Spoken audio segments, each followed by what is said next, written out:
Murid dengan berat 2 ton ini baru saja pindah ke sekolah khusus berandalan. Orang yang mengajaknya berkeliling sekolah di awal adalah sang ketua kelas, salah satu kandidat kuat calon istri si pria raksasa ini di masa depan. Tak hanya itu, di masa depan ia juga akan menarik perhatian gadis pirang tercantik di sekolah tersebut. Gadis itu bahkan datang setiap hari untuk mengganggu si pria gemuk itu dan mengajaknya berkencan. Jika raksasa ini setuju, ini bisa menjadi bencana besar. Namun aku yakin pada akhirnya, si pria gemuk ini lebih menyukai gadis berambut coklat. Di kantin, beberapa berandalan mencoba mengganggu ketua kelas tahun pertama yang cantik. Mereka bahkan mendorongnya, tapi pria gigi raksasa kita menyelamatkannya. Pahlawan kita tidak memakai jubah, beratnya 2 ton. Hal ini membuat mereka murka, sehingga mereka kembali untuk menyiksanya. Namun hanya dengan satu tatapan dingin, mereka semua langsung kencing di celana. Kedamaian kembali pada si pria gemuk, namun masalah lain muncul. Dia menarik perhatian, ikan besar. Setelah merusak hierarki sekolah, dia akan dipukul sebagai hukuman. Awalnya, dia mengira pria itu sangat lambat, jadi dia menghindar dengan mudah. Pukulan berikutnya seharusnya bisa mematahkan tulang, tapi mengingat janji pada ibunya untuk lulus dengan tenang, dia berhenti dan menerima pukulan telak di wajahnya. Dia bahkan berpura-pura kesakitan, meski itu hanya acting. Gadis itu ingin dia ke ruang UKS, padahal dia tidak merasakan apa-apa. Di kelas, semua orang tampak mengejeknya karena gemuk. Dia terlihat seperti truk yang sedang duduk di kursi saking besarnya. Namun semua ejekan ini akan segera berakhir setelah seorang perundung mencoba memukul murid lemah dan gagal total. Dia geram karena ditertawakan dan memutuskan melampiaskan amarahnya pada kalian tahu siapa. Si bocah itu tidak tahu nasib buruk yang menantinya hari itu. Pria raksasa kita berdiri diam layaknya tembok benteng yang tak tertembus. Bocah itu mengerahkan seluruh tenaganya untuk menampar, dan tepat saat serangan itu akan mendarat, serangan balik datang. Dalam sekejap, dia dipukul begitu keras hingga pingsan seketika setelah menghantam tembok. Tak ada yang percaya, bahkan yang terkuat sekalipun. Hal yang paling mengesankan adalah dia sedang tertidur. Tubuh murid baru itu bereaksi hanya dengan refleks. Beberapa saat kemudian selama pelajaran, semua murid duduk diam tanpa mengucapkan sepatah kata pun kecuali bocah yang pingsan tadi. Semua memilih untuk tetap tenang. Setelah mengamati situasi, profesor yang penasaran mengejutkan para murid dengan menanyakan alasan keheningan yang tak biasa tersebut. Pria yang meminta penjelasan dengan tenang itu disambut dengan teriakan ketakutan, menegaskan bahwa semuanya baik-baik saja. Sang guru tua terkejut dengan tindakan aneh murid SMA tersebut. Mereka semua tahu betul bahwa mereka tidak boleh sampai ketahuan. Sang guru serta ketua kelas pun penasaran dengan perilakuannya ini. Sementara itu, salah satu pemimpin junior sedang tenggelam dalam pikirannya. Karena beberapa menit sebelumnya, semua orang terpana oleh apa yang telah terjadi. Semua mulai bertanya-tanya tentang murid pindahan yang mengalahkan Hydra hanya dengan satu pukulan. Dengan begitu, salah satu murid segera bangkit dari kursinya dan bergegas menyebarkan berita itu ke seluruh sekolah saat tiba-tiba seseorang berbicara pada sesi kelas bahwa kata-katanya ditujukan khusus untuk sang pendatang baru. Si muka galak mengancam akan merundung dan mengganggu siapapun yang menyebarkan insiden ini hingga waktu kelulusan. Bocah itu kemudian menunjukkan bagaimana semua orang di sini pasti benci menghabiskan waktu bersamanya. Gadis-gadis tukang gosip yang menganggapnya aneh menyetujui fakta ini, membuatnya terdiam, sehingga dia menyuruh anak buahnya membereskan. Kekacauan ini memaksa mereka menyeret teman mereka yang pingsan ke tempat duduknya. Si tangan besi mulai merenumi kelemahannya sendiri, membuat yang lain penasaran. Beberapa saat kemudian setelah kelas usai, dia dan teman-temannya berkumpul di tempat sepi. Saat ditanya kondisinya, Huang Xin menegaskan dengan mulut yang nyaris tak bisa bicara bahwa dia mengira ajalnya sudah tiba. Saat ditanya alasan dibalik pertemuan rahasia mereka, sang pemimpin menegaskan bahwa dia sendiri tidak yakin, mengklaim bahwa dia ingin menanya individu ini secara pribadi. Tepat saat itu, dia tiba sejenak untuk memproses situasi, menjadi ngeri, dan mulai berbusa mulutnya saat melihat murid pindahan yang mengerikan itu. Yong Hu mendesaknya untuk tenang, tapi bocah itu terlalu ketakutan bahkan untuk memahami kata-kata sederhana. Huang Xin pun bergegas bersembunyi dari sosok yang dia anggap monster. Melihat ini, bosnya tidak punya pilihan selain memukul wajahnya agar dia tenang secara paksa. Yang lain terpana oleh kebodohan orang ini. Dengan begitu, pemimpin junior itu berbalik ke arah protagonis dan menuntut penjelasan. No pun berteriak sekuat tenaga, mengagetkan semua orang sebelum dengan tenang mengklaim bahwa dia di sini untuk kehidupan SMA yang damai, lalu berbicara dengan nada mengancam dan meminta bantuan mereka. Saat para bawahan mengira ini adalah ancaman, tiba-tiba pemimpin mereka mengulurkan tangan persahabatan pada protagonis, membuat semua orang bingung saat si pendatang baru akrab dengan pemimpin mereka dan menerima jabat tangan tersebut. Yong Hu mengklaim bahwa mereka harus bekerja sama agar keduanya bisa mencapai tujuan ini. Anggota geng lainnya terkejut betapa damainya masalah ini berakhir. Si tangan besi menegaskan bahwa itu hal yang benar karena teman barunya adalah orang baik. Salah satu dari mereka mencoba berargumen bahwa dia tetap mengganggu mereka, tapi sang pemimpin menyatakan bahwa mereka yang memulai masalah, itulah sebabnya mereka mendesak untuk memaafkan dan rukun. Dan satu persatu, kelompok pertemanan itu memperkenalkan diri pada protagonis dan berdamai dengannya, kecuali si pingsan tadi. Tak lama kemudian, salah satu murid bertanya pada si gemuk apakah dia tahu semua aturan di tempat ini. Namun saat disambut dengan keheningan, dia menyadari bahwa si pria tinggi itu mengabaikan mereka semua. Dengan begitu, bocah itu menjelaskan bagaimana semua orang terikat oleh seperangkat aturan tertentu di sekolah ini. Menjelaskan bagaimana protagonis belajar sendiri banyak aturan, tapi harus sadar bahwa nilai mengikuti tatanan kekuasaan dan masing-masing memiliki pemimpin. Bocah itu lalu memberitahunya bahwa pemimpin angkatan mereka baru saja terpilih, dan saat ditanya identitasnya, dia mengungkapkannya sebagai si beruang coklat yang biadab. Orang yang menjelaskan itu kemudian ditanya apakah status Partu tidak akan terbantahkan. Jadi, dia mengklarifikasi bahwa gelar pemimpinnya bisa direbut oleh siapapun yang bisa mengalahkannya dalam duel 1 lawan 1. Meskipun tugas itu sangat menantang, murid-murid utama di sekolah itu menawarkan promosi yang sangat dipengaruhi oleh pemimpinnya. Dan tepat saat dia akan menjelek-jelekan pemimpin saat ini, mulutnya tiba-tiba dibungkam. Si raksasa bingung sementara teman-teman barunya ketakutan. Parkour bersama banyak bawahannya telah tiba. Saat si biadab itu menuntut alasan kehadiran mereka di tempat itu, Yung Ho mengklaim bahwa mereka semua di sini untuk alasan yang sama. Anak buah si beruang coklat mulai mengejeknya karena dianggap sombong yang bodoh. Pemimpin angkatan yang marah itu memerintahkan mereka membelikan roti dan susu stroberi hanya untuk melihat Yung Ho yang pemberontak berjalan pergi dan mengklaim bahwa Parkour sudah terlalu gemuk untuk camilan seperti itu. Ketua kelas yang terpancing oleh provokasi tersebut kemudian dengan kasar menyela. Begitu dia menuntut untuk tahu siapa yang bersikap sombong, dia disela lagi oleh seseorang yang memintanya untuk sopan dan mendesak dia serta gengnya untuk berhenti mengganggu orang lain. Sang pemimpin angkatan sangat kesal dengan kesombongan yang sopan ini dan menuntut klarifikasi dari si sopan namun tidak mendapat jawaban. Dengan begitu, salah satu anak buah melihat ini sebagai kesempatan untuk unjuk gigi dengan merendahkan orang ketiga. Maka dia memasang ekspresi mengancam dan memberitahu Nawak bahwa si bos besar ingin bicara dengannya. Namun karena tidak dijawab, dia mulai mengejek berat badannya, terutama dadanya yang besar. Tapi saat itu, bocah itu menyadari bahwa protagonis adalah orang yang sama yang dipukul di kantin dan menertawakannya. Dia lalu mengancam akan menjadikan itu momen memalukan ketiga protagonis dengan memukul wajahnya dan menganggap diamnya sebagai rasa takut. Namun tepat saat dia terpikir untuk mengejek topi pahlawan kita, si Kalem dengan sopan meminta agar topinya dikembalikan ke tempat semula. Ekspresi pahlawan kita begitu hangat hingga bocah itu mulai gemetar. Lalu dia dengan lembut mengambil topi si bocah Kalem sebelum menaruhnya kembali ke tempat asalnya dengan hati-hati. Si beruang coklat kesulitan memproses apa yang baru saja terjadi dan tepat saat dia akan membentak anak buahnya atas kegagalan menyedihkan ini, seseorang tiba-tiba memanggilnya. Sang bos berbalik. Para preman muda itu kini berada di hadapan para gadis dan salah satu dari mereka bertanya apakah itu salah satu murid tahun pertama. Si biadab mencoba tampil sesopan mungkin karena ini tak lain adalah murid teladan angkatan mereka, Kim So-yang. Gadis ini memiliki kecantikan yang memukau. Dia kemudian menyadari keberadaan protagonis kita dan merasa jijik dengan penampilannya yang gemuk. Murid teladan itu ingin beruang coklat ikut dengannya karena Susie ingin bicara padanya. Si raksasa semakin bersemangat karena ini tak lain adalah Park Susie dari kelas 2. Dengan begitu, dia bergegas menemui gadis cantik itu dengan gembira. Kepergiannya yang tiba-tiba membuat anak buahnya penasaran, jadi dia berhenti sejenak dan berbicara pada mereka. Setelah diperintah untuk membereskan para pemberontak, suasana aneh para anak buah itu tiba-tiba berubah menjadi atmosfer yang lebih kasar. Orang yang awalnya merundung protagonis, mendesak mereka untuk menghentikan tekanan besar yang tiba-tiba dia pertahankan. Melihat suaranya tidak didengar, dia memutuskan untuk kabur sebelum hal buruk terjadi. Maka, dalam sekejap mata, pahlawan kita dan teman-temannya terkepung, karena saat sang pemimpin memberikan perintah, kata-katanya adalah mutlak. Dan jika ada yang mengabaikan kata-kata ini, dia harus melarikan diri dan pindah sekolah atau berisiko dihukum oleh bos yang sama yang otoritasnya telah dia tantang. Artinya, saat pemimpin memberi perintah, seseorang tidak boleh membangkang. Mengikuti logika itu, si rambut afro menjelaskan bahwa sebagai murid tahun pertama, mereka wajib menghormati kata-kata pemimpin mereka. Dan dengan begitu, dimulailah inisiasi si terhina saat dia memukul murid pertama di perutnya, membuatnya menderita kesakitan. Yang lain tidak percaya dengan skandal ini. Nasanwook, yang melihat semuanya, sangat marah dengan ketidakadilan ini. Para anak buah mulai mengejek tatapan gelap yang diberikan oleh si tangan besi. Namun tepat saat si afro menunjukkan bahwa tangan mereka terikat, dia tiba-tiba disela oleh sang protagonis yang meskipun kesulitan mengikuti aturan, menegaskan bahwa seseorang yang mengganggu orang lain sebenarnya adalah musuh. Salah satu murid yang kesal dengan kata-kata mulia itu menghina sang pahlawan, mengklaim bahwa kata-kata pemimpin adalah hukum hanya untuk dibungkam oleh suara keras si gemuk. Nok menegaskan bahwa para perundung adalah musuhnya. Dan dengan begitu, pahlawan kita memutuskan untuk menundukkan para pengganggu itu di bawah kendalinya. Sementara itu, di tempat lain di dalam sekolah di mana pertemuan yang menekan sedang diadakan, zombie menegaskan pada atasannya bahwa beruang coklat telah resmi ditunjuk sebagai pemimpin tahun pertama. Hal ini membuat seseorang tertawa histeris. Lalu seseorang bertanya pada bocah pirang itu siapa, menurut pendapatnya, yang akan menang dalam pertarungan antara dirinya dan pemimpin junior yang baru. Yang Jun menegaskan bahwa beruang coklat masih junior yang lemah. Si pemarah itu segera bangkit dari kursinya, membuat zombie tidak nyaman saat dia memintanya mengklarifikasi apakah dia percaya pada kemenangannya atau tidak. Si pirang mengonfirmasi dan mengklaim bahwa pria tinggi dengan kemeja merah itu unik di antara angkatannya. Pada saat itu, protagonis yang mengklaim bahwa anak buah itu adalah musuhnya, memutuskan untuk memulai penaklukannya. Maka, dia melompat ke udara sebelum mengambil posisi bertarung diikuti dengan yang kedua. Karena gerak kakinya, semuanya telah siap di tempatnya. Semua orang penasaran karena ini adalah tarian langkah, teknik rahasia penyembunyian diri yang dikenal sebagai tersembunyi dalam asap yang membuat semua orang buta. Salah satu anak buah mengira telah melihat satu kata dari pahlawan besar sebesar itu, jadi dia segera mencoba menyerangnya. Serangannya yang kuat lenyap dalam diam ke dalam asap. Berandalan yang bingung itu tidak dapat menemukan pahlawan gemuk kita, yang tiba-tiba muncul di belakangnya dan berbisik di telinganya, membuat jiwanya ketakutan. Pada saat itu juga, si anak buah terlempar ke tembok dan tepat saat anggota kelompok lainnya tidak percaya dengan apa yang baru saja terjadi, pria kedua telah dikejutkan dan dikalahkan dalam satu pukulan. Si Afro tidak mampu memproses situasi tersebut. Mereka semua kini berada dalam belas kasihan jiwa baik yang terus bersembunyi di balik asap. Murid itu merasa ngeri, mengklaim bahwa teknik seperti itu dianggap curang. Namun pada saat itu juga, dia menyadari dirinya sendirian di lautan putih yang tak berujung. Namun tepat saat asap menghilang, si Afro yang terpaku kesulitan mempercayai matanya sendiri. Di saat yang sama, di tempat yang aman, teman-teman sang protagonis mulai memarahinya atas tindakannya, yang membuatnya bingung karena mereka memilih melarikan diri daripada melawan balik. Salah satu dari mereka menegaskan bahwa mereka celaka karena pelanggaran. Aturan tersebut pasti akan memicu campur tangan para senior. Sang pemimpin kemudian menegaskan bahwa dia akan ikut bertarung jika protagonis tidak melakukannya lebih dulu dan mereka harus berhati-hati tentang apa yang harus dilakukan selanjutnya. Semua orang ngeri karena para senior pasti akan menyelidiki kejahatan mereka. Baru saat itulah sang pemimpin menyadari ada seseorang yang hilang. Sementara itu, kembali pada si Afro, bocah itu mendapati dirinya di hadapan aura yang luar biasa besar. Melihat keaguman ini, si anak buah segera menganggapnya sebagai pemimpin sejati kelompok tersebut. Individu ini tak lain adalah si Malang Hidra yang baru saja bangun dari tidur paksa. Saat ditanya apakah orang ini benar-benar pelaku utamanya, murid itu menegaskannya dengan segenap jiwanya pada beruang coklat, mengklaim bahwa mereka telah diserang oleh Hang Insin, tapi sang pemimpin ragu. Anak buahnya meyakinkan beruang coklat bahwa si culul itu benar-benar menyerang mereka dan pasti sedang mempermainkan pikiran untuk menyembunyikan fakta bahwa dia adalah bos aslinya. Hidra meminta maaf, mengklaim dia tidak tahu apa yang terjadi sebelum menyeringai jahat dan menegaskan ketidaktahuannya sekali lagi. Anak buah yang ketakutan kemudian menunjukkan ekspresi jahat yang baru saja diperlihatkan oleh si calon pemimpin, membuatnya tampak seperti orang delusi di mata bosnya. Park kemudian bertanya lagi apakah dia benar-benar pelakunya, hanya untuk dibantah lagi oleh Hang Insin, sambil bertanya-tanya apakah dia benar-benar menunjukkan senyum jahat. Saat itu, seseorang memasuki gedung, dan saat beruang coklat menanyai pemuda itu kehadiran, baru ini menegaskan padanya bahwa jelas Hidra bukanlah orang yang dia cari. Bos yang penasaran itu berbalik. Anak buahnya bersikeras bahwa mereka telah membawa orang yang tepat ke sana, namun mereka segera dibungkam oleh atasan mereka yang marah. Dengan begitu, si anak buah menyadari bahwa dia telah salah mengira murid yang tidak bersalah sebagai pelaku utama dalam momen kepanikan, sehingga beruang coklat akhirnya menyadari tidak mungkin si pirang kurus itu menghajar anak buahnya, yang berarti si tangan besi adalah satu-satunya tersangka yang tersisa. Mereka berdua berdiri berhadapan sekali lagi. Park dan mulai bertanya-tanya apa yang harus dia tuntut sebagai ganti atas ketidakadilan ini. Namun karena tidak mendapat jawaban, dia memutuskan untuk membawa-bawa nama senior, mengklaim bahwa si tangan besi dan gengnya akan mendapat masalah jika mereka ikut campur, membuatnya segera meminta maaf. Para berandalan menganggap ini sebagai kelemahan karakter dan mulai menertawakannya. Namun pemimpin mereka mendesak mereka untuk menghormatinya, membuat mereka terdiam tunduk. Yung Hu ingin musuhnya menjatuhkan hukuman padanya dan melepaskan anak buahnya. Keduk bertanya tentang nasib orang yang dia serang, jadi dia menegaskan tidak akan menyerah demi kebebasannya. Melihat Hidra tidak melukainya secara pribadi, beruang coklat menyuruhnya pergi. Bocah yang ketakutan itu menerima isyarat kepala dari pemimpinnya yang mendesaknya keluar. Dengan begitu, Sin yang kalah berdiri dan berterima kasih pada pemimpinnya sebelum akhirnya keluar ruangan. Sang pemimpin agung lalu teringat kata-kata si tangan besi dan meminta anak buahnya untuk tidak mengerahkan seluruh tenaga sejak awal. Melihat bagaimana para anak buah sudah tidak sabar untuk menghajar, Yung Hu mempersiapkan diri untuk yang terburuk. Murid pertama berlari ke arah si tangan besi dan segera menendang perutnya. Pemuda itu bisa merasakan tendangan tersebut sebelum jatuh terlentang. Bocah itu lalu menahan diri dan menendang perutnya sekali lagi. Beruang coklat melihat dengan tidak percaya saat bawahannya mulai menginjak-injak musuhnya. Namun melihat betapa kuatnya dia bertahan, beruang coklat tiba-tiba terpancing. Si Afro, yang sedang bersenang-senang, tiba-tiba dicengkeram bahunya dan dilempar begitu saja oleh pemimpinnya yang haus darah. Melihat ini, si tangan besi mulai mengira yang terburuk. Melihat betapa kuatnya bocah itu menerima hajaran, sang pemimpin juga memutuskan untuk ikut memukulnya. Dia kemudian mencengkeram kaki pemuda itu dan bersiap untuk memelintirnya. Semua orang ngeri saat pemimpin mereka mengklaim bahwa Yung Hu tidak boleh melawan dan harus patuh menyerah. Dan dengan begitu, hal yang mengerikan pun dilakukan. Tak lama setelah itu, teman-teman si tangan besi bergegas menuju tempat tidurnya dan merasa ngeri dengan apa yang telah mereka lihat. Bocah itu menyambut mereka dengan senyuman. Dia, yang berada dalam kondisi menyedihkan, senang melihat teman-temannya. Yang Tai sangat marah dengan kekejaman ini. Namun, sang bos menegaskan bahwa masalah telah selesai. Meski si darah panas ingin pergi membalas dendam, namun dihentikan oleh pemimpin mereka. Jung Tai tidak mengerti bagaimana Yon Hu bisa begitu tenang, mengklaim bahwa kondisi yang mereka berikan padanya tidak dapat diterima, terutama kakinya yang patah. Si tangan besi mengklaim bahwa kakinya cedera karena kecelakaan sepeda motor. Dan sementara yang lain mempercayainya, Jumai masih ragu. Dengan begitu, dia bertanya pada bosnya tentang langkah selanjutnya. Namun, orang yang ada di rumah sakit itu menegaskan bahwa dia tidak tahu. Saat ditunjukkan bagaimana beruang coklat dan anak buahnya mungkin akan melukainya lagi, bocah itu menenangkan gengnya, mengklaim bahwa dia akan mendaftar ke BTS setelah sembuh total. Dia menegaskan kata-katanya lagi dan meminta teman-temannya untuk selalu waspada. Istilah BTS membingungkan sang pendatang baru. Salah satu pria menegaskan pada bosnya bahwa dia tidak perlu memikirkan mereka dan harus mengkhawatirkan dirinya sendiri. Si tangan besi dengan bercanda mengklaim bahwa dia menantikan waktu luang di luar sekolah. Dan saat percakapan bahagia itu berlangsung, Yumtai menyadari si raksasa sedang pergi. Semua fokus pada pemimpin yang terluka dan kemudian menyadari si raksasa keluar dari ruangan sebelum berjalan pergi. Tepat saat itu, seseorang bergegas menghampiri si pria besar, menuntut untuk tahu kemana dia pergi. Nuke berhenti berjalan. Bocah itu mendesak si gemuk untuk menghentikan tindakan apapun yang dia ambil. Jume mengklaim bahwa protagonis bersalah atas apa yang terjadi di sana, menyatakan bahwa seluruh kelompok akan segera menyerahkannya jika bukan karena teman mereka. Jume kemudian mengklaim bahwa si tangan besi tidak pernah menganggap pahlawan kita sebagai teman, itulah sebabnya dia mendesaknya di tempatnya. Bocah itu mengancam jika dia sampai membuat keributan, dia akan segera melaporkannya ke senior yang memberinya tatapan gelap yang mengejutkannya. Nuk meminta maaf, mengklaim bahwa dia adalah orang brengsek dan dia menikmati bertindak seperti itu. Murid itu kesulitan mengikuti, jadi protagonis meminta waktu 3 hari untuk merencanakan sesuatu, menegaskan bahwa dia hanya butuh waktu singkat ini sebelum menegaskannya lagi. Hal ini diikuti oleh keheningan dingin pahlawan kita seperti biasa. Yung kesulitan memproses apa yang baru saja terjadi. Nok menenangkan bocah itu saat dia akhirnya memperlihatkan lengan kirinya. Bocah itu tidak percaya pada matanya sendiri. Apa yang dia lihat sulit dipahami karena orang yang menunjukkannya berjanji untuk menebus kesalahannya. Pahlawan kita ingin memberi pelajaran kepada siapapun yang menyakiti orang yang dia sayangi. Semua orang menerima notifikasi, termasuk si tangan besi yang terluka. Sistem target pertempuran BTS telah dimulai. Semua orang penasaran saat pertarungan yang ditentukan antara murid tahun pertama diumumkan. Pemimpin tahun pertama, beruang coklat, diminta untuk melawan lawan tertentu yang membuat semua orang kagum karena tak lain adalah murid pindahan itu sendiri yang dicap sebagai pihak yang lemah. Dengan tato yang akhirnya terlihat, pahlawan kita kini akan menganggap semua tindakan mendatangnya sebagai cara untuk membela diri. BTS, yang juga dikenal sebagai Battle Target System, memiliki beberapa aturan yang tidak terbantahkan. Pertama, hanya mereka yang tidak terhubung dengan senior yang diperbolehkan mendapatkan tiket untuk melihat pertandingan. Aturan kedua memaksa setiap pemimpin angkatan untuk segera menerima tantangan jika diajukan oleh pihak lemah yang hanya diizinkan untuk melawan setiap pemimpin yang dinominasikan 1 kali. Aturan ketiga menyeratkan bahwa pertarungan akan dilakukan tanpa senjata dan secara adil. Aturan keempat menyatakan bahwa jika pihak yang lemah menjadi pemimpin, semua rekan di angkatan yang sama tidak punya pilihan selain tunduk padanya. Aturan terakhir menyeratkan bahwa keputusan akhir dan mutlak milik raja sekolah. Menurut Yumhu, ia menjelaskan dengan penuh semangat hanya untuk ditatap aneh oleh yang lain di rumah sakit. Melihat bagaimana dia berbicara sendiri, bocah yang malu itu mendapati wajahnya memerah karena semua orang menganggap dia menderita kerusakan otak. Ponselnya tiba-tiba berdering. Kidra bertanya padanya apakah dia memiliki pandangan yang jelas. Si tangan besi mulai memikirkan hal ini. Kini di tengah arena, Nok akan melakukan hal yang tak terpikirkan. Begitu saja, dua raksasa itu kini berdiri berhadapan. Semua orang penasaran betapa cepatnya pertandingan BTS dimulai, mengingat upacara resmi kesuksesan pemimpin tahun pertama belum diadakan. Baru saat itulah para murid menyadari bahwa hanya mereka yang dipilih oleh kelas 3 yang diizinkan untuk ikut serta dalam BTS yang membuat mereka bertanya-tanya tentang identitas protagonis tersebut. Dan meskipun dia adalah sosok yang misterius, mereka tidak bisa membantah melihat bagaimana hal itu telah disetujui oleh raja sekolah. Pada saat itu, para murid tahun pertama terperanjat karena mereka akhirnya tiba. Para senior mereka telah masuk. Semua murid berdiri diam dan menyesuaikan postur mereka untuk menyambut kelas 2 tahun. Oh Changyo, bos angkatan 98 dan yang terkuat di antara anak tahun kedua, dengan kesal menuntut alasan di balik kekacauan ini. Zombie menunjukkan bahwa seluruh sekolah dalam keadaan berantakan sementara teman-temannya hanya diam. Susie menatap raksasa yang tenang dan mengancam itu. Ia merasa bingung karena pria itu adalah tipe pria yang ia sukai. Setelah jatuh hati pada sang protagonis, gadis itu tiba-tiba berlari menghampiri teman sekelasnya yang sedang dirawat. Beberapa siswa mengikutinya sambil berlari melewati ruangan. Kecantikannya menarik perhatian anak tahun pertama. Beruang coklat yang penasaran adalah salah satunya. Dengan itu, dia berbalik dan secara formal menyapa anak tahun kedua. Para senior menatap siswa pindahan yang berdiri diam dan menuntutnya untuk menunjukkan rasa hormat. Meski begitu, mereka mengabaikannya dan terus berjalan. Anak tahun kedua itu kemudian memutuskan untuk duduk. Saat ditanya tentang pahlawan di balik semua masalah ini, Zombie menjelaskan bahwa dia adalah siswa pindahan yang baru datang kemarin. Angkatan 98 merasa tertarik pada si gemuk yang meminta BTS sehari setelah kedatangannya. Pada saat itu, anak tahun kedua merasa kewalahan oleh tekanan yang tiba-tiba. Melihat senior mereka akan segera tiba, semua anak tahun kedua berdiri sebagai tanda hormat. Beruang coklat dan si macan juga bisa merasakan tekanan yang mencekam ini. Bos anak tahun kedua tidak bisa tidak mengagumi kekuatan senior mereka. Dan begitu saja, Mereka akhirnya tiba. Tingkat akhir akhirnya membuat pintu masuk mereka. Oh Changuk mendesak anak buahnya untuk segera berdiri teguh dan diam guna membentuk kesepakatan dengan anak tahun ketiga. Semua memberi hormat kepada senior dengan satu suara yang kuat dan bersatu. Nomor 4 menganggap salam ini terlalu keras sementara nomor 6 menunjukkan sudah berapa lama sejak BTS terakhir diadakan. Nomor 5 tampak lelah sementara nomor 3 tetap tidak terpengaruh. Kim Tae menunjukkan betapa sulitnya melihat. Changok, pemimpin anak tahun kedua mencoba yang terbaik untuk bersikap rendah hati. Dia mencondongkan tubuh sedikit ke depan untuk melihat ke depan dan merasa ngeri karena satu orang ini berdiri di antara anak tahun ketiga. Satu langkah dari individu ini dan seluruh sekolah mulai bergetar. Kehadiran yang kuat ini tidak lain adalah pemimpin tahun ketiga, Mao Pil, yang juga dikenal sebagai raja. Dengan itu, sang penguasa sekolah akhirnya membuat pintu masuknya. Semua langsung kembali ke tempat duduk mereka, termasuk raja. Semua orang merasa tertarik dengan orang ini karena dialah yang menjalankan sekolah. Tidak ada yang bisa mengalihkan pandangan dari penampilannya yang memukau. Mao Pil mulai berbicara, mengklaim bahwa dia akan mempersingkatnya dan bahwa BTS sudah lama tidak terlihat. Dia kemudian menunjukkan betapa banyak yang bertanya-tanya tentang alasan seseorang tanpa nama seperti penantang hari ini diizinkan untuk ambil bagian dalam BTS. Jadi, Raja menegaskan bahwa itu adalah keinginannya dengan nada mengancam, membuat semua orang terkejut. Dengan bawahannya menegaskan bahwa mereka memahaminya, sang Raja memutuskan untuk memulai perayaan. Dan begitu saja, Zombie akan memainkan peran sebagai arbiter dalam pertandingan tingkat pertama BTS, mempertentangkan pemimpin besar, Beruang Coklat, yang memiliki banyak pengikut, melawan siswa pindahan, yang memiliki beberapa teman yang mendukungnya, termasuk seorang pemimpin kelompok yang terluka. Si Pira menjelaskan bahwa pertandingan akan berakhir begitu salah satu dari mereka mengakui kekalahan, jatuh, atau jika terjadi masalah. Senior itu kemudian menyentuh bagian pribadi juniornya dan menegaskan bahwa itu adalah satu-satunya area yang dilarang untuk disentuh. Dan dengan itu, pertandingan akhirnya dimulai. Sorak-sorai memenuhi arena saat Park Duk meluncurkan pukulan pertama. Nuk segera memblokir. Pertahanan besi dengan cepat menyusul serangan kedua. Pemimpin besar membombardir pendatang baru dengan rentetan pukulan hanya agar dia tetap bertahan. Ini memicu Beruang Coklat yang menganggap kurangnya serangan sebagai semacam peremehan. Karena berasumsi bahwa siswa pindahan meremehkannya, dia pergi dengan sangat marah. Dia meluncurkan serangkaian pukulan kuat yang berhasil mendorong Naok mundur. Anak buahnya sangat senang dengan penampilannya, hanya bagi anak tahun ketiga untuk menegaskan bahwa yang mendominasi pertarungan sebenarnya adalah lawannya. Semua tertarik dengan jiwa baik yang menahan semua pukulan yang datang. Namun bagian yang paling mengejutkan adalah fakta bahwa penyeranglah yang tanpa kehabisan napas. Park Duk menyadari bahwa dia berada dalam situasi sulit karena meskipun menjadi orang yang menyerang, dia tidak bisa tidak merasa bahwa dialah yang menerima kerusakan. Dan saat dia mulai bertanya-tanya tentang rencana protagonis, dia menyapanya dengan nada kasualnya yang biasa, mendesak dia untuk meminta maaf agar dia bisa menunjukkan belas kasihan. Tapi Beruang Coklat yang sombong itu menolak. Pahlawan kita menegaskan bahwa ini akan menjadi kesempatan terakhirnya untuk memperbaiki keadaan. Pemimpin besar terkejut melihat dirinya begitu kelelahan, jadi yang kesal berasumsi bahwa kelelahan ini adalah pekerjaan individu tertentu. 3 jam yang lalu, Beruang Coklat memberitahu si Afro bahwa lawannya adalah siswa pindahan yang dipermalukan oleh Sudako. Dan saat si Kurus mulai berbicara tentang betapa mudahnya tantangan ini, dia tiba-tiba menabrak seseorang. Preman itu berbalik ke arah orang yang ditabraknya dan mendesaknya untuk meminta maaf, hanya untuk segera menyadari bahwa ini tidak lain adalah Sudako. Anak tahun ketiga sangat kesal karena dipanggil dengan namanya secara santai, jadi junior itu mengoreksi dirinya sendiri dan secara formal meminta maaf atas kesombongannya. Anak tahun ketiga kemudian menatap raksasa di depannya sebelum menunjukkan betapa promosi ini kurang rasa hormat. Sudako sangat tertarik pada pemimpin junior baru dan saat Yang Gunawan mulai mengoceh dengan tidak sopan, yang tertua dengan cepat menyerbu ke arahnya dan dalam sekejap mereka menemukan diri mereka beberapa inci dari tubuh satu sama lain. Sudoko tersenyum dan menegaskan bahwa Beruang Coklat akan kalah. Si Jangkung memintanya untuk mengklarifikasi, jadi dia menjelaskan bagaimana dia tidak akan mampu mengalahkan protagonis, menunjukkan betapa lemahnya dia dan mengklaim bahwa dia harus berdoa agar pertandingan dibatalkan. Anak buah si Jangkung mencoba meyakinkannya bahwa senior hanya berbicara seperti itu untuk menyelamatkan dirinya sendiri. Namun meski begitu, ini sangat mengganggunya karena dia mulai meragukan kemenangannya sendiri. Beruang Coklat disadarkan kembali ke kenyataan oleh jiwa baik yang mendesaknya untuk merespons. Dengan itu, ketua kelas sekali lagi sangat marah. Salah satu penonton menyadari bahwa bos tahun pertama lebih bersemangat daripada saat dia kembali di kompetisi tahun pertama. Dia terus membombardir pahlawan kita dengan tinju, memberikan pukulan demi pukulan. Tapi yang sangat mengejutkan, lawannya tetap tidak terkesan. Sosoknya yang menjulang tinggi tampak semakin besar saat dia menggunakan teknik penyerapannya. Tidak ada yang bisa mempercayai mata mereka. Dengan teknik yang sekarang lengkap, Nuk menunjukkan bagaimana lawannya telah menolak belas kasihan yang dia berikan padanya. Jadi dia teringat pepatah lama, mengklaim bahwa setiap orang harus dipasangkan dengan seseorang yang memiliki kekuatan yang sama. Anak laki-laki yang mengucapkan kata-kata itu meluangkan waktu untuk memprosesnya sebelum memutuskan untuk melahirkan kembali kata itu dengan menyerang lawannya untuk membersihkannya dari dosa-dosanya. Protagonis mendesaknya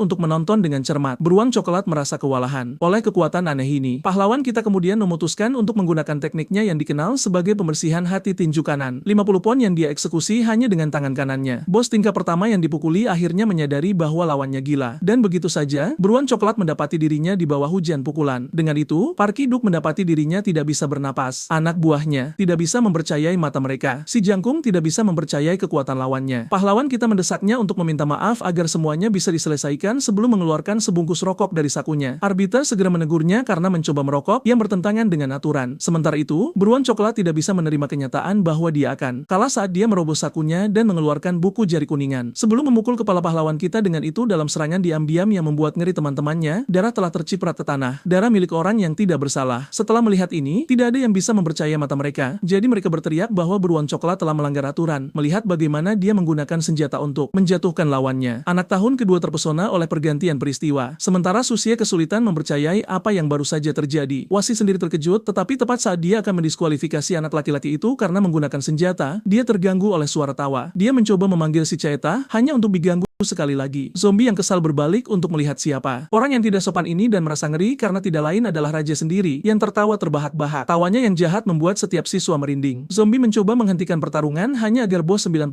mendesaknya untuk melanjutkannya. Tidak ada siswa yang yakin melihat bagaimana salah satu aturan suci telah dilanggar. Wasit mencoba berargumen namun tidak ada ruang untuk diskusi. Dan dengan itu, raja mendesaknya untuk melanjutkan pertarungan, meneriakkan perintahnya ke seluruh sekolah. Suaranya saja menciptakan gelombang kejut yang kuat yang bahkan berhasil membuat beberapa siswa kehilangan kesadaran. Anak tahun kedua mendapati dirinya di depan kekuatan besar yang tidak bisa dilawan siapapun. Ini adalah kekuatan sejati penguasa sekolah. Dan dengan itu, dia tidak punya pilihan selain melanjutkan permainan. Bullfist sangat teriritasi oleh kegilaan ini, jadi dia mencoba bangun dari tempat tidur meskipun terluka, hanya untuk dihentikan oleh perawat. Hydra yang hancur jatuh ke tanah, tidak dapat memahami kegilaan seperti itu, melihat bagaimana protagonis terluka dan sudah jatuh. Susie juga mempertanyakan kata-kata raja. Sementara itu, beruang coklat yang telah kehilangan akal sehatnya, teringat kata-kata Sudako mengenai dirinya yang berada di bawah siswa pindahan. Raja mendesaknya untuk mengakhiri pertarungan dan melihat si barbar bergegas untuk mengakhiri pahlawan kita. Tapi pada saat itu, seseorang menyelamatkan si gemuk dengan menahan pukulan dengan wajahnya sebelum jatuh ke tanah. Ini tidak lain adalah Yang Tai yang mengejutkan temannya dengan kepahlawanannya. Dengan itu, pemimpin kelas 1 saat ini menemukan dua orang yang kalah di tanah di depannya, membuatnya bingung. Tapi pada saat itu, penguasa sekolah yang luar biasa mendesaknya untuk menyelesaikan pertarungan. Saat itu, seorang pria tertentu sedang melampiaskan kemarahannya secara verbal dan fisik kepada seseorang. Ini tidak lain adalah Park Ki-duk muda yang membenci kehidupan dan diklaim tidak berguna oleh orang ini. Beberapa tahun kemudian, saat bertarung, dia tidak bisa tidak mencari alasan. Anak laki-laki itu kemudian mendaratkan pukulan dahsyat yang memungkinkannya untuk menang atas lawannya. Beruang muda itu agak berterima kasih kepada orang ini yang membuatnya menyadari betapa gigih dan berkemauannya dia. Setelah menerima sorakan dari anak-anak di dekatnya, anak laki-laki yang menganggap dirinya tidak berguna akhirnya menemukan sesuatu yang dia kuasai. Dan meskipun setiap pertemuan berakhir dengan lawan-lawannya di kakinya, Keduk menyadari bahwa cinta orang lain relatif terhadap jumlah kemenangan yang bisa dia capai. Artinya, dia dipaksa untuk mencapai kemenangan apapun risikonya, mengklaim bahwa dia akan meningkatkan pandangannya jika dia pernah mencicipi kekalahan. Tapi pada saat itu dia sedang keluar dari dunia mimpi oleh protagonis yang memintanya untuk fokus pada pertarungan. Beruang coklat merasa ngeri karena protagonis mengklaim bahwa tidak ada jalan kembali dari tindakannya sekarang. Bahkan anak tahun ketiga bisa merasakan tekanan yang mengerikan saat No mengklaim bahwa dia akan membimbing anak itu menuju penebusan. Dan dengan itu, segel telah digunakan. Pemuda bersenjata itu menyerbu ke arahnya sekali lagi hanya baginya untuk dengan mudah menghindar dengan teknik backstepnya. Dengan itu, pahlawan kita bersiap, membuat sang raja pun terkejut, jadi dia akhirnya siap untuk melontarkan pukulannya. Kebenaran tandingan yang luar biasa akhirnya dilepaskan. Semua penonton terdiam, terutama Park Ki-duk yang mendapati dirinya di depan kekuatan yang luar biasa. Begitu saja, pukulan terakhir telah mendarat dan dengan kemenangan orang yang tidak diunggulkan ini, pahlawan kita akhirnya dinobatkan sebagai bos 99. Saat itu, Susie yang melihat para kontestan mendapati dirinya dengan pipi merah bahwa gadis itu telah jatuh hati pada protagonis gemuk kita yang merupakan tipe pria yang dia sukai. Dia juga sangat menyukai perut buncitnya. Saat melihatnya dipukul di kepala, Susie segera mencaci maki karena marah, membuatnya mendapat senyum menggoda dari anjing Beadle Korea yang membuatnya sedikit malu. Dan ketika pahlawan kita sedang bertarung, dia menyadari bahwa pilihannya adalah yang tepat. Dan tanpa itu, gadis itu akhirnya membuat keputusannya. Beberapa waktu kemudian di sekolah, beberapa siswa tahun tahun pertama yang memasuki kelas mereka merasa benar-benar bingung setelah melihat Suzie dari tahun kedua. Mereka sangat terkejut melihatnya di ruang kelas mereka yang sederhana. Salah satu siswa mencoba mengambil kembali tempat duduknya darinya, hanya untuk diancam dengan nada mengancam karena berani berbicara dengannya. Anak laki-laki itu, yang tersanjung oleh kata-katanya, memutuskan untuk mengizinkannya tetap duduk di sana. Setelah melihat kecantikan jahat itu mengobrol santai dengan protagonis, semua merasa iri dengan keberuntungannya yang mencengangkan. Young-hoo dengan sopan memintanya untuk keluar dari ruang kelas yang membuat Suzie begitu baik karena tidak menganggap manusia saat berbicara dengannya. Protagonis memutuskan untuk menanyakan hal yang sama padanya dengan mengklaim bahwa guru akan segera tiba. Suzie yang terkejut dengan betapa baiknya siswa baru yang dia cinta itu memutuskan untuk membuatnya pergi tetapi mengklaim bahwa dia membutuhkan nomornya terlebih dahulu. Dengan itu, gadis itu pergi, mengklaim bahwa dia akan menghubungi madunya nanti. Semua anak laki-laki tenggelam dalam kecemburuan setelah mendengar Suzie yang cantik menyebut ketua kelas seperti itu. Sementara itu, ketua kelas yang mengamati semuanya dalam diam, melihat apa yang dia miliki di tangan dan merasa kecewa. Tidak lama kemudian, seorang siswa yang berlari masuk ke kelas tahun pertama dan memberitahu mereka bahwa bos baru memerintahkan semua orang untuk berkumpul di auditorium. Mantan anak buah beruang coklat merasa ngeri, melihat betapa buruknya mereka memperlakukan pria baru yang bertanggung jawab. Namun, siswa lain tampaknya menantikan pertemuan ini. Dengan itu, semua preman tahun pertama keluar dari ruang kelas mereka dan menuju auditorium. Setelah membuka pintu, mereka mendapati diri mereka di depan tangga yang mengancam serta punggung yang luar biasa. Siswa yang mengabaikan alasan di balik pertemuan itu mendapati suasananya luar biasa. Kedua pengganggu itu sangat cemas. Namun, setelah disambut oleh bos, si Afro adalah orang pertama yang menyapa mereka kembali. Jadi, setelah hening sejenak, pemimpin baru itu berteriak dengan sekuat tenaga, segera memaksakan dirinya pada siswa lain. Jiwa yang baik menegaskan bahwa dia bukan pemimpin tetapi anak laki-laki sederhana dari ibu kota, jadi dia melompat dari panggung untuk mendarat di tingkat mereka mengklaim bahwa mereka semua harus rukun mulai sekarang. Preman-preman itu punya waktu yang sulit untuk mengikuti. Nook menjelaskan bagaimana dia tidak ingin menjadi bos mereka tetapi teman mereka sebagai gantinya. Bullfist sangat senang dengan kebaikan ini. Dia ingin mereka melihatnya sebagai seseorang yang bisa membantu mereka di saat dibutuhkan, mengklaim bahwa mereka pasti akan dipaksa untuk suatu hari nanti saling mengandalkan. Dia kemudian mengklaim bahwa semua orang berguna dan bahwa mereka harus menjalani hidup mereka dengan tujuan mulai sekarang sebelum melarang mereka merampok anak-anak lain. Duo kemudian meminta mereka untuk selalu ingat bahwa seseorang harus ditempatkan melawan lawan dengan level yang sama. Pada akhirnya, raksasa lembut itu mengklaim bahwa mereka semua harus bertobat bersama untuk lulus dengan damai dan meminta semua yang setuju dengannya untuk berteriak, "Saya." Dengan itu, dia menarik napas dalam-dalam dan berteriak. Pada awalnya, hanya untuk disambut dengan keheningan yang bingung. Beberapa siswa yang malu berasumsi bahwa itu adalah semacam seruan perang. Hanya saat itulah diteriakan oleh Yang Tai, diikuti oleh Young-hoo, serta Hwang Shin. Seluruh kelas pahlawan kita menanggapi permintaannya secara positif. Dan dengan itu, semua kecuali yang berteriak dengan paksa, "Saya," di depan pemimpin baru mereka, yang merasa puas. Anak laki-laki itu menyadari betapa baiknya jiwa sang protagonis, mengklaimnya sebagai orang yang cantik tidak seperti dia. Yang Tai mulai mengagumi anak laki-laki dari ibu kota. Dan begitu saja, Nook telah mendapatkan pasukan teman baru. 7 hari telah berlalu sejak saat itu. Preman tahun pertama telah berhenti mengganggu yang lebih lemah. Si kutu buku menegaskan kepada dua siswa bahwa dia adalah peringkat di game ini, membuat mereka berdua mendesaknya untuk menambahkan mereka sebagai teman, yang merupakan contoh sempurna dari kedamaian yang terinstal di antara promosi junior. Susie bertanya kepada pahlawan apakah dia punya sesuatu untuk dilakukan setelah sekolah. Dia mengusulkan untuk makan siang atau bahkan pergi ke karaoke, serta menyarankan pergi ke ruang DVD, membuat semua orang tersentak, hanya untuk anak laki-laki gemuk untuk menegaskan bahwa dia punya janji meninggalkan Susie dengan ekspresi gelap setelah menyadari bahwa dia akan menemui gadis lain. Tapi yang mengejutkannya, anak laki-laki itu menegaskan bahwa itu adalah kencan belajar. No ingin belajar dengan ketua kelas hari ini. Gadis itu segera menoleh untuk melihat siapa yang dia bicarakan. Dan setelah mengikuti pandangan siswa lain, dia mendapati dirinya menatap seorang gadis kutu buku yang fokus pada studinya. Dengan itu, Mina cinta tahun kedua ingin pergi belajar, tetapi menuntut kencan darinya, mengklaim bahwa mereka harus pergi pada besok. Bullfist menegaskan bahwa dia dan teman-temannya sudah memesan bus untuk hari berikutnya, membuat gadis itu kesal. Susie bahkan mengklaim bahwa dia akan berada dalam masalah besar jika dia pernah mengganggunya lagi. Sebelum mengusirnya, teman-teman Young-hoo mulai mengasihaninya, melihat betapa tidak populernya dia dengan gadis-gadis. Pada hari yang sama setelah kelas, ketua kelas mendapati dirinya bersama pemimpin kelas baru. Kim Eum-ju kemudian mengklaim bahwa kehadirannya mungkin menyebabkan masalah, membuat anak laki-laki itu tertarik. Jadi, dia menjelaskan bagaimana mereka bersama tidak menyenangkan senior mereka. Ketua kelas ingin menghindari situasi yang menyesatkan, melihat bagaimana dia hanya di sini untuk membimbing siswa pindahan. Dia kemudian memiringkan kepalanya hanya untuk melihat raksasa lembut menatapnya dengan aneh. Saat kebingungan mulai muncul, dia tiba-tiba menepuk kepalanya dan menegaskan bahwa dia menggemaskan, meninggalkan gadis itu dengan wajah memerah saat dia mendesak mereka. Tak lama kemudian, di dalam kafe, ketua kelas memberikan beberapa pelajaran bahasa Inggris kepada protagonis. Tapi saat dia terus membimbing pahlawan kita, dia tiba-tiba mulai menguap. Setelah melihat ini, gadis itu memutuskan untuk menghentikan pelajaran untuk hari ini, yang tidak menjadi masalah bagi anak laki-laki itu. Dengan itu, mereka memutuskan untuk pergi. Tapi saat mengambil barang-barangnya, gadis itu melihat barang-barang di ranselnya. Dia kemudian memberikan obat itu kepada protagonis, melihat betapa terluka dia karena pertarungan terakhirnya. Dia berjuang untuk menjelaskan dirinya sendiri, hanya untuk anak laki-laki itu untuk menegaskan bahwa seniornya sudah menawarkan obat yang sama kepadanya. Jadi, ketua kelas memutuskan untuk mengambilnya kembali. Tapi setelah melihat betapa sedihnya gadis itu, pahlawan kita menempelkan plester di kepalanya, mengungkapkan rasa terima kasihnya atas obat itu, mengklaim bahwa dia akan menggunakannya saat meninggalkannya dengan perasaan gembira. Dengan itu, pahlawan kita memutuskan untuk tidak berlama-lama untuk mengejar kereta. Sementara itu, antek-antek kedok yang dulu berjuang untuk menghubunginya. Salah satu dari mereka bertanya kepada si Afro tentang pendapatnya mengenai bos baru. Yang ketiga menunjukkan bahwa dia adalah orang baik yang bisa mereka ajak bergaul. Namun, anak laki-laki itu kesulitan mempercayainya karena dia mengangkat era kejayaan yang mereka miliki di bawah beruang coklat, tetapi pada saat itu, siswa tersebut menabrak seseorang. Afro segera meminta maaf atas kecerobohannya. Preman itu memutuskan untuk membuat keributan, mengklaim bahwa lengannya sangat sakit, membuat anak laki-laki itu meminta maaf sekali lagi sebelum pergi. Hanya saat itulah pria dewasa itu menuntut anak laki-laki itu untuk mendekat. Afro menyadari bahwa dia berada dalam situasi sulit. Temannya mendesaknya untuk tetap damai karena bertarung tanpa alasan hanya bisa membawa masalah. Anak laki-laki itu tidak punya pilihan selain beresonansi dengan logika itu saat dia meminta maaf kepada pria itu sekali lagi. Yang ini mulai mengejeknya karena bertindak sangat sopan sebelum mengklaim bahwa seluruh generasi ini tidak memiliki sopan santun. Temannya mencoba turun tangan dengan lembut, mengklaim bahwa itu adalah kesalahan di pihak mereka, hanya untuk tiba-tiba dipukul oleh pria dewasa karena meminta maaf atas nama temannya. Setelah melihat betapa kejamnya pengganggu ini, Afro memutuskan untuk menyerang, hanya untuk meleset dan menerima tendangan di perut. Saat anak laki-laki itu jatuh ke tanah, pria itu mulai mengejeknya. Dia kemudian mendesak teman-temannya untuk membantunya melompati siswa SMA. Dan dengan itu, preman muda itu mendapati dirinya di bawah hujan sandal jepit saat mereka terus menghina dan memukul. Dia kemudian melihat batu bata di dekatnya dan memutuskan bahwa dia tidak akan menerimanya lagi. Pada saat itu, teman-teman anak laki-laki itu menahan orang dewasa tersebut. Dan jadi, dalam ledakan adrenalin, anak SMA itu melakukan pembunuhan yang tidak diharapkan oleh teman-temannya. Ketika tiba-tiba, sebuah tangan menghentikannya. Anak laki-laki yang marah itu berbalik untuk melihat siapa yang mengganggu dan menemukannya sebagai seniornya, Su Dokcho. Orang yang mengenakan tank top itu sekali lagi merasa marah karena dia akan dipukul dengan batu bata, hanya untuk Dokcho mengklaim bahwa dia telah menghubungi pihak berwenang. Dengan itu, orang dewasa tidak punya pilihan selain pergi dengan kekalahan saat siswa SMA itu menuntut mereka untuk pergi, melihat bagaimana mereka tahu apa yang terbaik untuk mereka. Beberapa menit yang lalu, saat bekerja di pekerjaannya, siswa tahun ketiga melihat pertarungan di dekatnya. Setelah mengenali beberapa juniornya yang berpartisipasi di dalamnya, Sudo mengklaim bahwa mereka tidak punya hal yang lebih baik untuk dilakukan. Hanya saat itulah dia menyadari bahwa orang yang terbaring di tanah diam-diam meraih batu bata. Setelah menyadari apa yang dia rencanakan untuk dilakukan, senior itu tidak punya pilihan selain bergegas untuk mencegah pembunuhan. Belakangan, junior berterima kasih kepada senior mereka yang menegaskan bahwa itu bukan apa-apa hanya agar mereka membungkuk dan berterima kasih sekali lagi. Afro mengangkat topinya untuk melihat apakah seniornya masih di sana. Sudoko memutuskan untuk berbicara, tetapi saat junior yang ketakutan mengharapkan hukuman atau omelan, dia hanya menasihati mereka untuk tidak menghancurkan hidup mereka dengan satu tindakan, membuat mereka sangat bersyukur. Dengan itu, siswa tahun ketiga akhirnya berjalan pergi. Sudogo kemudian menyadari bahwa dia baru saja bertindak seperti orang tua hanya untuk dipanggil oleh bosnya yang mendesaknya untuk bergegas, membuatnya bergegas kembali bekerja. Dengan itu, anak-anak memutuskan untuk pulang setelah hari yang panjang. Malam itu, Afro meminta yang lain di grup chat untuk menikmati malam mereka sementara dia mencari sang pemimpin yang hilang. Baru saat itulah anak SMA itu melihat seorang gadis bersama 3 anak laki-laki. Saat menyadari bahwa itu adalah sosok yang familiar, dia merasa sangat kesal karena berkali-kali memintanya agar tidak membawa para kekasihnya ke dekat rumahnya. Namun ia justru merasa ngeri saat menyadari apa yang sedang terjadi, karena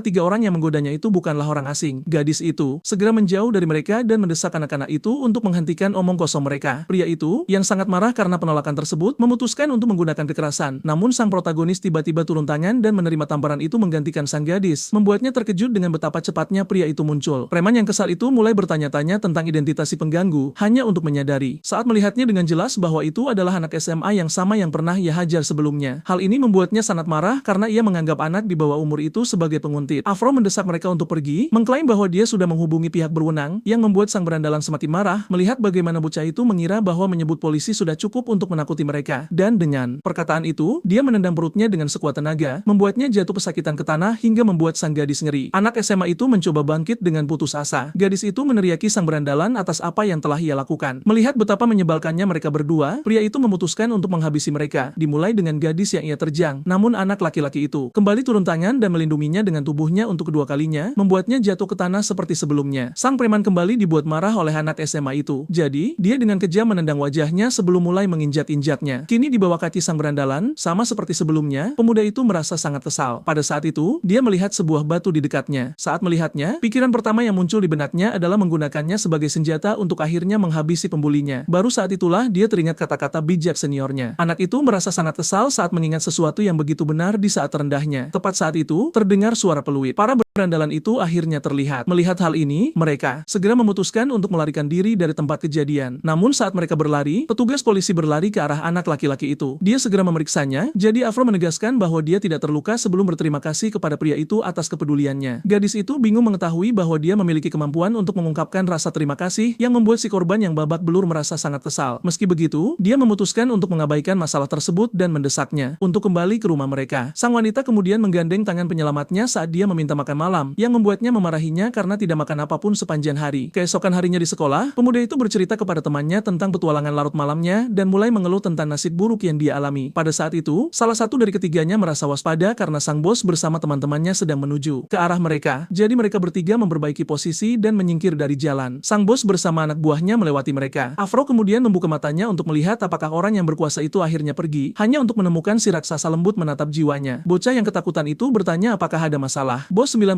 menegaskan bahwa mereka tidak perlu menyingkir. Afro merasa bingung karena sang protagonis menjelaskan bahwa hal-hal seperti itu tidak seharusnya dilakukan di antara teman. Dia kemudian menyapa bocah yang dikenal sebagai Deoku, bingung melihat sang bos mengetahui namanya dan bertanya tentang lukanya. Saat Afro mengklaim bahwa dia jatuh di tangga, bosnya menjawab dengan "Gah", membuatnya benar-benar bingung. Sang protagonis kemudian berteriak "Gah" sekali lagi, menuntut nama orang yang melukainya. Deoku mencoba tetap pada ceritanya. Kini berhadapan langsung dengan teman barunya, pahlawan kita bertanya apakah dia sudah menyikat giginya. Dia kemudian berteriak, menegur orang yang dia minta untuk menghilangkan napas dan air liurnya yang mengerikan. Anak-anak lainnya menegaskan bahwa mereka juga sudah siap. Dukungan mendadak ini mengejutkan ketiga berandalan itu. Nao kini marah karena seseorang telah menganiaya rekannya, Doku. Kemudian, sang protagonis dan teman-temannya pergi mencari orang yang dimaksud. Bagian kota ini tampak hidup dan meriah. Hydra datang berlari dan bertanya kepada teman-temannya apakah mereka mendengar suara tertentu. Anak-anak itu merasa penasaran, jadi dia menegaskan. Itu adalah suara darah mudanya yang berpacu di tempat yang luar biasa dan menyenangkan ini. Saat dia pergi berlari, mengaku akan pulang terlambat. Dia melihat seorang wanita cantik. Hydra segera mendekatinya. Namun tepat saat dia hendak melakukan aksinya, wanita yang jijik itu segera memintanya untuk pergi, menyebutnya idiot. Dia terus membombardirnya dengan hinaan karena dia kesal dengan fakta bahwa dia berani mendekatinya.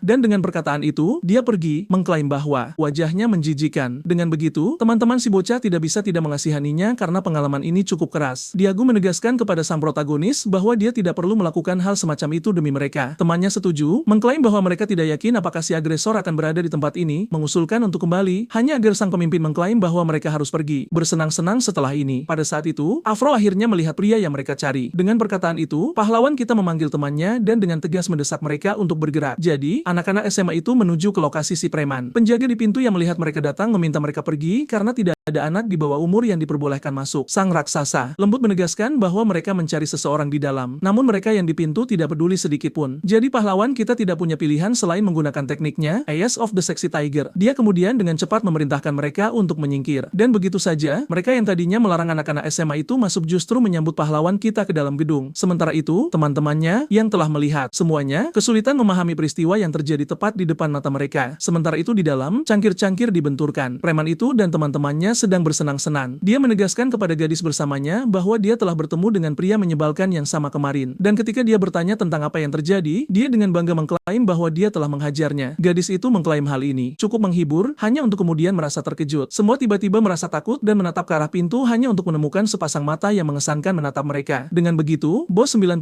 memasuki ruangan. Saat melihat si Afro, pria dewasa itu mengenali anak SMA tersebut dan langsung menertawakannya, mengklaim bahwa dia pasti pergi mengadu kepada teman-temannya. Doku mulai merasa tidak nyaman. Temannya menegaskan bahwa mereka hanya menuntut permintaan maaf sederhana darinya. Gadis itu langsung mulai mengejek pahlawan kita. Dengan mata yang mengesankan, dia memintanya untuk tidak mencampuri urusan yang tidak menyangkut dirinya. Begitu saja, wanita itu mendapati dirinya tersipu di depan seorang anak di bawah umur. Saat melihat ini, preman itu membanting kepalanya ke meja. Teman-temannya mulai takut akan hal terburuk. Pria itu sangat kesal oleh anak SMA gemuk yang dia minta untuk pergi, tetapi karena tidak ada tanggapan depan, pria itu tidak punya pilihan selain mengulangi kata-katanya. Nyeonwook menegaskan sekali lagi bahwa mereka hanya ingin pria itu meminta maaf dengan jujur kepada temannya. Namun, sang berandalan tidak bisa melihat ini sebagai sesuatu selain omong kosong. Karena sudah cukup, pria dewasa itu memutuskan untuk memukul anak SMA tersebut. Dengan begitu, sang raksasa lembut memutuskan untuk menggunakan teknik rahasia guna memperkuat otot perutnya untuk melindungi diri dari pukulan yang datang dan mematahkan lengan si preman dalam prosesnya. Pria itu mendapati dirinya mengumpat kesakitan. Protagonis kita menatap temannya dan menjelaskan kepadanya bahwa para preman itu tidak mau memberikan keadilan yang pantas dia dapatkan. Dengan begitu, dia menegaskan bahwa dia dan sisa geng bisa bertindak kasar demi dirinya. Si Afro kesulitan mempercayainya. Bos 99 menjelaskan bahwa dia menganggap temannya seperti keluarganya sendiri, yang berarti mereka harus selalu saling membantu. Pahlawan kita menegaskan kepada Deoku bahwa dia melihatnya sebagai keluarga. Dengan begitu, bocah itu menunjukkan betapa tidak bergunanya dia dan betapa bodohnya bosnya. Dengan begitu, Afro mengungkapkan rasa terima kasih dari lubuk hatinya kepada si bocah berjiwa tulus saat dia akhirnya mengakui dia sebagai pemimpin sejatinya. Jadi setelah melakukan fist bump cepat, No bertanya kepada temannya apakah dia menyadari tindakan mereka selanjutnya. Bocah itu menyunggingkan senyum dan menegaskan bahwa mereka akan membimbing para preman itu menuju penebusan. Dengan begitu, orang dengan lengan patah itu mendapati dirinya di depan sang protagonis menggunakan tekniknya, Predator. Begitu saja, anak SMA itu memancarkan aura yang membuat orang dewasa yang hadir kewalahan. Teknik yang digunakan oleh si anak di bawah umur ini memiliki efek lain pada wanita dewasa. Teman-teman sang raksasa lembut menyadari bahwa aksi telah dimulai. Sang preman merasa sangat kesal. Nok menegaskan kepadanya bahwa dia telah membuang belas kasihan yang telah dia tunjukkan. Dan tepat saat preman itu hendak membawa-bawa identitasnya untuk mengintimidasi bocah itu, dia mendesaknya untuk berhenti bersikap seperti anak kecil. Kini dalam kemarahan yang lebih pekat dari sebelumnya, pria itu menuntut untuk mengetahui asal-usul si bocah sebelum bersumpah untuk menghabisinya. Pahlawan kita menegaskan kepadanya bahwa dia tidak perlu mengetahui informasi semacam itu. Melihat bahwa pria dua salah yang telah membuat kesalahan, si preman menjadi semakin ketakutan. Nuk kemudian menjelaskan bahwa meskipun seseorang tidak mampu hidup seperti orang suci, dia harus menghindari menimbulkan masalah bagi orang lain. Begitu saja, sang raksasa lembut dengan ramah menasihatinya untuk memulai hidup baru. Saat tiba-tiba seseorang datang menanyakan Jinsu, anak-anak SMA itu merasa tertarik karena sekelompok pria yang menyerupai geng tiba-tiba muncul. Preman itu mulai tertawa, mengklaim bahwa para penyerangnya sekarang tamat. Saat orang yang merokok itu menanyakan Jinsu sekali lagi, Hydra terkejut karena dia dan teman-temannya kini telah dikepung oleh orang-orang berjas. Saat itu juga, seseorang datang dari belakang pria tersebut. Orang ini tertarik dengan banyaknya anak di bawah umur di tempat itu. Wang Xin mulai berkeringat dingin saat orang ini mendekat. Bahkan Jung Tai dan Yung Hu pun merasa waspada. Dengan begitu, dia akhirnya berhenti. Pria raksasa yang memperkenalkan dirinya sebagai lulusan Guyang dari angkatan 94 menuntut anak-anak SMA itu untuk memperkenalkan diri. Anak-anak itu menyadari bahwa mereka sekarang berada dalam situasi sulit karena ini adalah seseorang dari angkatan lama yang lulus dari SMA mereka. Dan saat mereka mulai berdebat apakah memohon bisa menyelamatkan hidup mereka atau tidak, pria itu menunjuk pada diamnya mereka dan langsung marah karenanya. Yung Tai mencoba mengklaim bahwa mereka hanya lewat, namun pria itu sulit mempercayainya. Melihat bagaimana dia berada di dalam gedung yang terlarang bagi anak di bawah umur. Dengan negosiasi yang benar-benar gagal, sang pemimpin memberikan perintahnya, meminta anak buahnya untuk meringkus para penyusup. Orang dewasa mulai menantikan kesempatan untuk menghajar anak laki-laki kecil yang menyadari bahwa mereka berada dalam situasi sulit. Bullfist menyadari bahwa gerakan yang salah bisa menarik mereka ke dalam masalah yang lebih dalam. Itulah sebabnya dia meminta rencana kepada sang protagonis. Sang bos muncul dari pintu, mengambil waktu sejenak untuk menganalisis situasi. Afro menegaskan kepadanya bahwa mereka akan mengikutinya terlepas dari keputusannya. Kedua temannya menegaskan bahwa mereka semua sudah siap. Hydro sangat bersemangat. Jumei, yang setuju dengan mereka, meminta sang pemimpin untuk memberikan perintahnya. Semua menantikan keputusan teman mereka, yang menyunggingkan senyum lembut.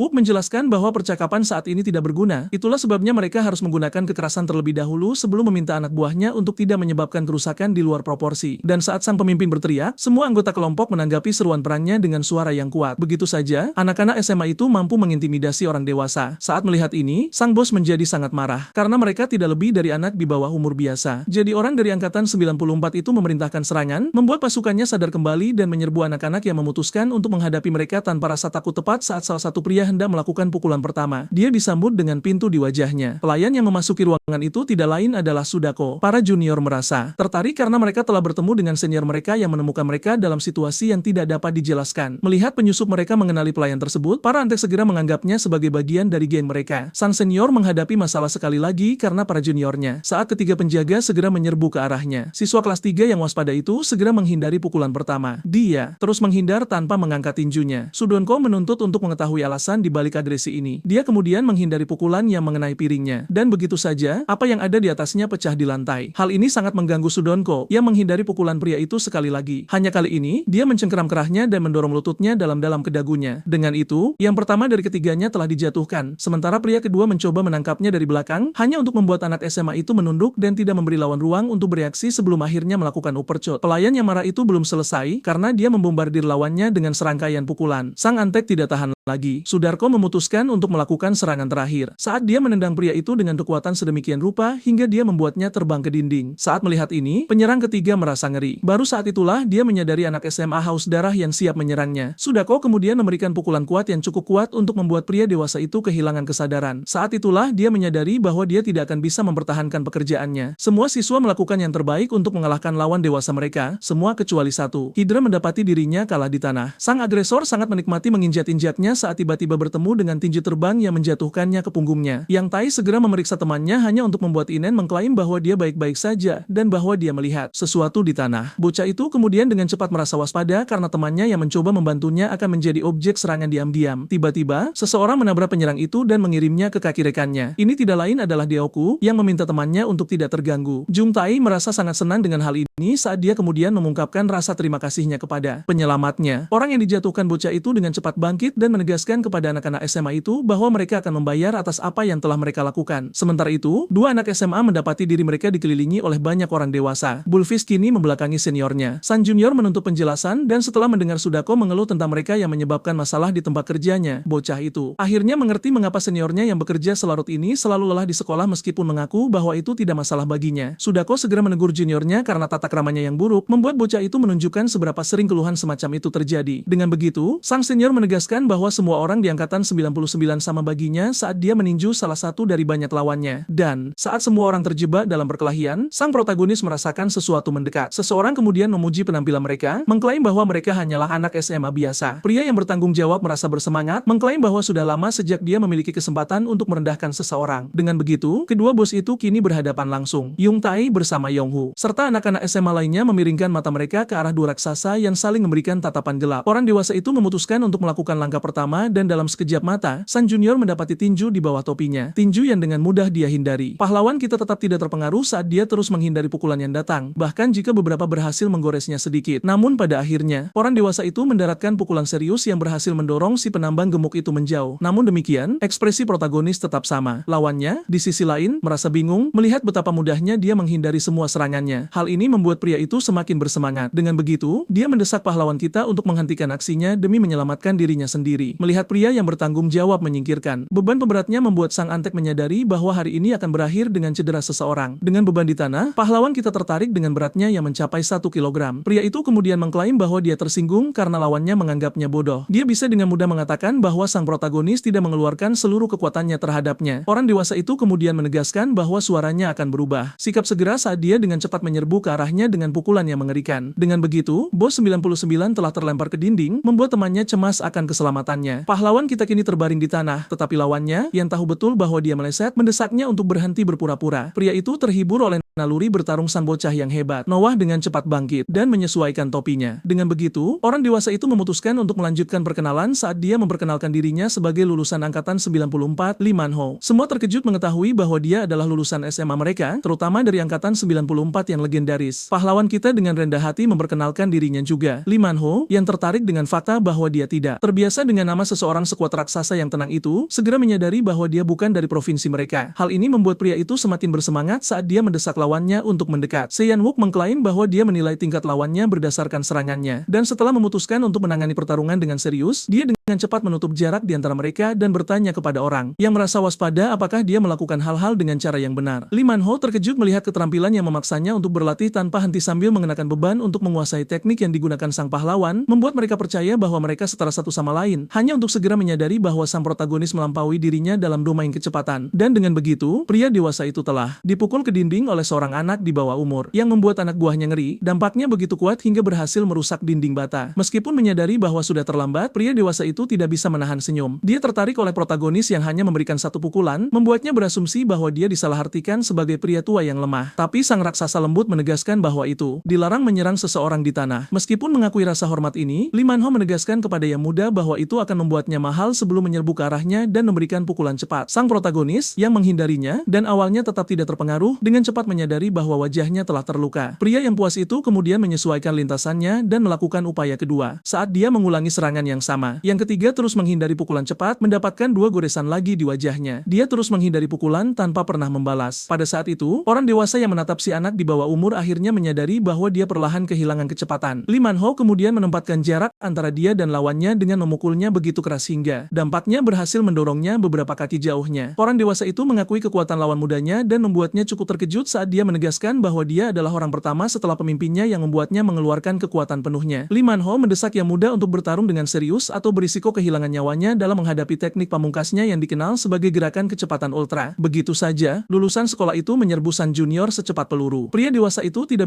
merasa bahwa gerakan Boss 99 tertinggal dalam kecepatan. Dan tepat saat dia menganggap dirinya sebagai pemenang besar, dia tiba-tiba mendapati dirinya di depan sebuah pukulan. Protagonis kita berhasil memukul wajahnya dengan tekniknya, quicker brutal. Tidak ada yang bisa percaya apa yang baru saja terjadi karena seorang pria dewasa telah dikirim terbang ke dinding oleh seorang remaja sederhana. Para antek sangat terkejut dan mengkhawatirkan keselamatan kakak besar mereka. Lee Man-ho mendengar dari seseorang yang lebih tua yang berada di kru jiwa bahwa mereka telah dikalahkan oleh kru Phantom di ibu kota yang terdiri dari 2 pria yang terus mendapatkan ketenaran di seluruh Korea. Saat kedua legenda itu menghancurkan segalanya di jalan mereka, tidak ada yang tahu tentang identitas atau motivasi mereka. Namun, kakak besar yang dimaksud yang hadir di lokasi kejadian menggambarkan yang pertama sebagai individu dengan rahan yang kuat dan tawa yang terdengar seperti mesin, dan yang kedua sebagai seseorang dengan lengan kiri yang ditutupi tato dan perut yang tak bisa dihancurkan. Lee Man-ho mengenali teknik sang protagonis sebagai sebuah counter. Saat menyadari bahwa sang protagonis sesuai dengan deskripsi kakak besar tersebut, sang lulusan dengan cepat menyadari bahwa dia berada di hadapan legenda dan segera menunjukkan betapa terpesonanya dia saat ini. Sementara itu, antek-anteknya yang marah memutuskan untuk membalas dendam untuk pemimpin mereka yang jatuh, hanya agar Lee Man-ho meminta mereka untuk menghentikan pertarungan. Pada akhirnya, pria dewasa itu menegaskan bahwa anak-anaklah yang memenangkan pertarungan. Tak lama kemudian, tawa keras terdengar bergema di seluruh gedung. Lee Man-ho, yang duduk bersama pahlawan kita, tertawa terbahak-bahak. Semua merasa bingung saat pria itu akhirnya mengerti bahwa itu adalah kesalahpahaman di pihaknya. Dia kemudian menoleh ke arah si berandalan, menegaskan bahwa dia tidak akan membantunya jika dia tahu bahwa dia adalah penyebab masalahnya. Preman itu tertawa cemas. Pria yang banyak menatapnya saat dia menyatakan bahwa dia bukan perisai untuk disalahgunakan. Setelah mendengar ini, si preman ngeri. Dia segera meminta maaf dengan suara gemetar. Lee Man-ho memerintahkannya untuk menghentikan kebodohannya dan menjalani hidup yang jujur, membuatnya meminta maaf sekali lagi. Pria yang bertanggung jawab kemudian menegaskan kepadanya bahwa anak-anak SMA itulah yang benar-benar pantas mendapatkan permintaan maaf. Dan dengan begitu, setelah melihat orang yang sangat dia rugikan, pria itu akhirnya meminta maaf, mengklaim bahwa dia melampiaskan kemarahannya dengan bodoh karena beberapa hari buruk yang baru saja dia lalui. Sang bos mendekati si Afro dan mengklaim bahwa karena masalah ini menyangkut dirinya, dia adalah untuk memberikan keputusan akhir. Setelah berpikir sejenak, Deoku menyatakan bahwa ia puas dengan permintaan maaf tersebut dan mendesak pria itu untuk berhenti membuat masalah di wilayahnya. Segera setelah si berandalan menyetujui syarat-syaratnya, Seon-wook memintanya untuk segera keluar dari ruangan. Preman itu kembali meminta maaf, namun tepat saat ia hendak beranjak pergi, ia tiba-tiba dicengkeram oleh Lee Man-ho yang mengancam akan mematahkan tulangnya secara pribadi jika ia berani melanggar ucapannya. Setelah merasa sangat ketakutan, pria itu berjanji akan menepati kata-katanya sebelum berlari secepat mungkin keluar dari ruangan. Si rambut afro terkejut melihat betapa cepat masalah itu terselesaikan. Sang senior kemudian menjelaskan kepada juniornya bahwa ia juga bersalah dan memberikan kartu namanya jika suatu saat mereka membutuhkan bantuannya, dengan mengklaim bahwa ia akan membayar 2 kali lipat dari apa yang ia hutangkan. Ia juga dengan tegas meminta mereka untuk menyimpan nomornya karena pasti akan tiba saatnya di mana bantuannya diperlukan. Setelah itu, Lee Man-ho memberi perintah kepada anak buahnya untuk segera pergi. Mereka semua langsung mengikuti sosok yang mereka kagumi itu. Begitu orang-orang dewasa itu pergi, Hidra mengaku bahwa ia sempat mengira mereka adalah gangster, sebuah kesalahan yang biasa dilakukan oleh para junior. Setelah hari yang panjang ini, sang pemimpin mengusulkan agar mereka masing-masing pulang, mengingat mereka masih memiliki kelas keesokan harinya. Dan tepat saat Yong-hu hendak berpamitan dengan teman-temannya, Doku memutuskan untuk bicara. Ia dan kedua temannya membungkuk hormat sambil berterima kasih kepada rekan-rekan mereka atas bantuan yang diberikan. Pada saat itu, Bulfachi menyarankan agar mereka menunjukkan rasa terima kasih dengan memberikan waktu luang di dalam ruang komputer. Namun, tepat saat si Afro menegaskan bahwa hal itu mustahil, semuanya merasa kecewa. Sang pemimpin kemudian angkat bicara dan memberitahu mereka bahwa teman seharusnya tidak perlu terlalu formal satu sama lain. Yang Tai kemudian bertanya tentang senior mereka yang sedang pergi ke pekerjaan lainnya. Menurut Bulfist, saat sedang menelepon, Lee Man-ho merasa sangat senang karena bosnya menelepon di waktu yang tepat. Sementara itu, di sekolah, di dalam ruang rapat, sebuah pertemuan sedang berlangsung. Para siswa tahun kedua yang hadir tampak gelisah. Siswa tahun ketiga tampak bermasalah, namun bos merekalah yang paling marah